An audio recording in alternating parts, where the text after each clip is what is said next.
Okay, let's start, Nick. Holy moly. If I said to you, Cavs, Celtics, Eastern Conference Final next year, who wins? Cavs in 5. Thank you, Colin. Good to see you, by the way. And I just assume, I follow you on Twitter, of course. I assume that you just checked the calendar wrong because I just went back to see if you deleted it. You congratulated the Celtics on winning the Eastern Conference in 2018. That would be this season. That was an oversight by you, right? You mean the following season if LeBron leaves, yes, right? I think Cleveland for a year is better. I think going forward for the next 6, I think Boston's built to win long term.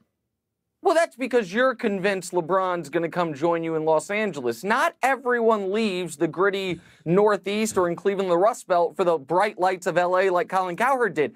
Can I just, one point on, everyone has said, well, if LeBron's staying, why won't he just say it? I believe, personally, LeBron doesn't know what he's doing. He's probably leaning one way. He's probably leaning towards leaving, but he can't say anything about what he's going to do because he doesn't know what he's going to do. I think this trade at least makes it slightly more likely he stays in Cleveland. But either way, Cleveland did great. Danny Ainge finally pulled the trigger in a kind of odd way. But I think both teams did pretty well in this. And I think LeBron maybe stays in Cleveland now. Okay, I don't believe Cleveland's done. I don't think LeBron has the interest to play with an 18-year-old. It's just like Leonardo DiCaprio has no interest to be in a movie with a kid who was just a great high school actor. In the end, LeBron wants stars. I think Cleveland deals that pick and somebody else like a Kevin Love. Do you think Cleveland's done?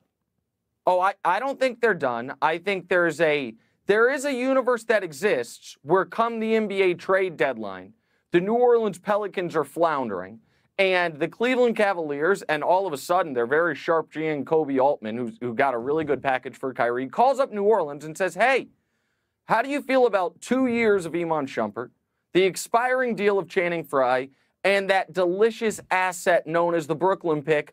All we want is Boogie Cousins, who's probably leaving you at the end of the season anyway, New Orleans.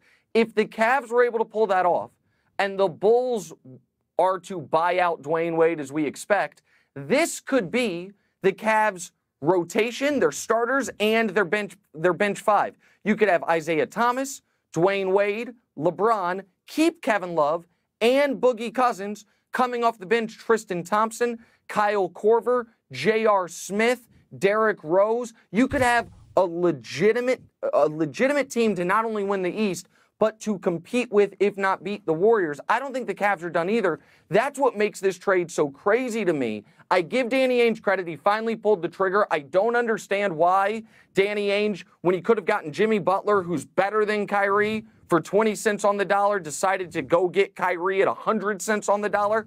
But this was the only trade the Cavs could have pulled off where they don't get worse this season and they have assets moving forward, either if LeBron leaves or if they want to supplement the team while LeBron is there. Yeah, I think that's a good take. What do you make of the LeBron-Kyrie thing? Now, in retrospect, the deal's sealed.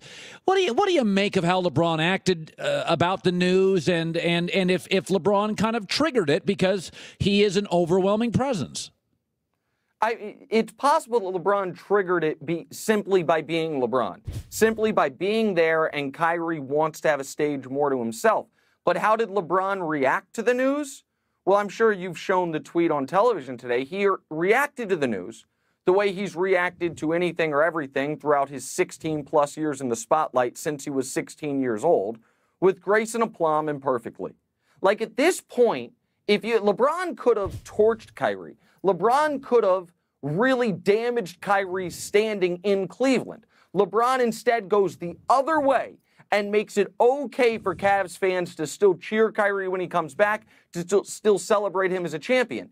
And at this point, if you are hating on LeBron James, the guy, you are hating on the caricature of LeBron that you have created that never actually existed. He has been in the public eye for more years of his life than he's not been. 0 to 16, he's pretty anonymous. 16 to now almost 33, he's wildly famous. He has made one significant mistake, and that mistake raised $4 million for charity. He, of course, handled this perfectly. And people are like, oh, he's the one that leaked this. Prove it. Like, all the bad things people say about LeBron, they're conjecture, and this is what I think, this is what I've heard. The guy's been in the public eye for almost 2 decades. Nobody on the record will say anything bad about him. Nobody on the record will say LeBron did this, and this is why he's bad. It's always, this is what I'm hearing. He is who he's shown us he is, which is not only the best basketball player in the world, but he's giving Kyrie a life raft on his way out to Boston.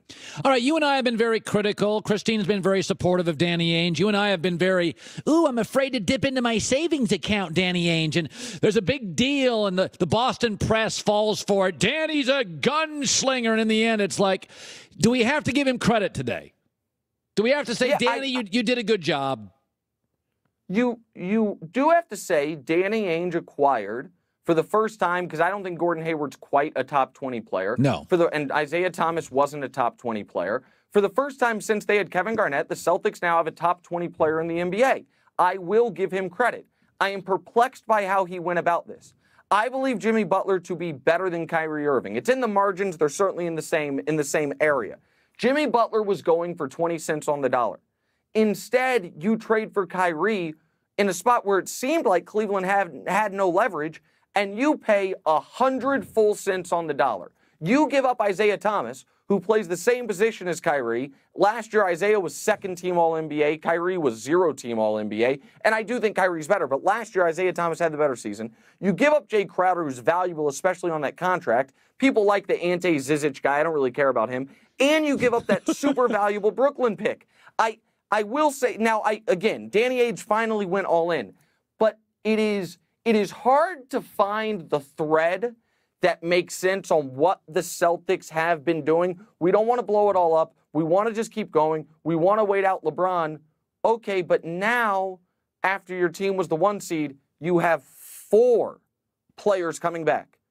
You have Al Horford, you have Marcus Smart, you have Terry Rozier, you have Jaylen Brown. That is the entirety of the Boston Celtics from last year that will be on the roster next year. You lost Avery Bradley. You lost Jay Crowder and Isaiah Thomas, obviously. Now, I think Kyrie's awesome. I think Gordon Hayward's really good. And I think those 2 guys will do great on a team that finishes second place in the East.